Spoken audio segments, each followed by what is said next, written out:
The tax code should drive millennials crazy.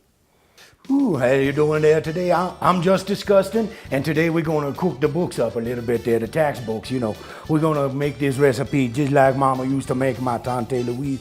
All right, we're gonna let's just put all this is the taxpayer. We're gonna put all the taxpayer in there, every taxpayer. We're gonna add us just a pinch here of graft. We got some graft in there. Oh, that looking good. We're gonna put some government special interest right in there. Ooh, yeah. Oh, and look at that. We got lobbyists. We got a lot of lobbyists. We'll put some lobbyists in there, in that whole mishmash. And we're gonna add, this is my favorite right there, a little bit of collusion right there. We're gonna add some collusion. Ooh, in that. What you gotta do was you gotta grab your mixer and you gotta get it in there really good and beat it up. And then what we're gonna do, we're gonna put this baby in the oven and then we're gonna shove it right down the taxpayer throat.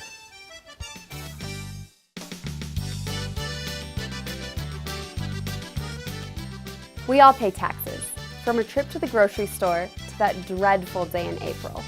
I don't think there's one millennial in America who doesn't know that. But you know what people really don't know? The intricacies of why we pay tax, how that tax is calculated, and the way it is ultimately taken out of each paycheck. At nearly 75,000 pages, once you include all the guidelines, it takes more than 4 law school courses just to learn and begin to understand the full complexities of the tax code. Trust me, I took most of them, and it's not easy to understand. As an attorney who worked in the tax code in both school and my career, I've seen firsthand the way the intricacies of the tax code affect everyday life. I've also seen in detail the way that the temporary fixes that Congress makes to help the code ultimately make it even more burdensome and confusing.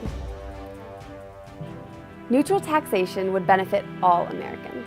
So let's look at tax credits and deductions as an example. We all watch movies, right?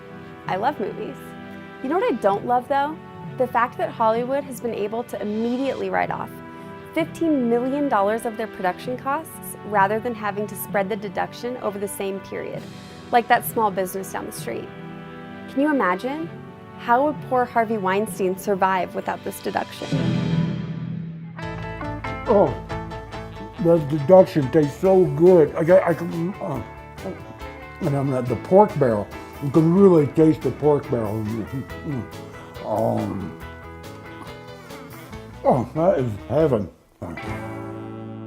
Here's the kicker. When I was reading up on this deduction and trying to understand how it really worked, I found something even better than the intricacies of this provision. I skimmed through dozens of articles purporting to discuss the details of this. The only problem is that half of the articles called it a credit, half a deduction, and they all talked about it in a different way. If someone who is actually researching a portion of the code can't determine what that provision does, shouldn't that be an indication that this code is just plain incomprehensible? We need a change. Right now, Congress is looking at ways to fix the tax code and hopefully make it better for everyone. But we don't think it goes far enough, especially for generations like mine. That's why we propose that Congress consider a fair and simple flat tax of just 15% on individuals and couples with a generous standard deduction and a 9% business flat tax. These rates would actually help keep the federal deficit in check, and at the same time, they would spur economic growth. This system would simplify our taxes, cut out the backroom deals sought by special interests, and unleash prosperity for all Americans. As interested as we are, check out our 2050 plan to reshape the tax code and our ideas on the current proposals Congress is considering by logging on to millennialpolicycenter.org today. Hold on a second before we put that baby in the oven. We're gonna kick back it up a notch. Bam! Now it's ready.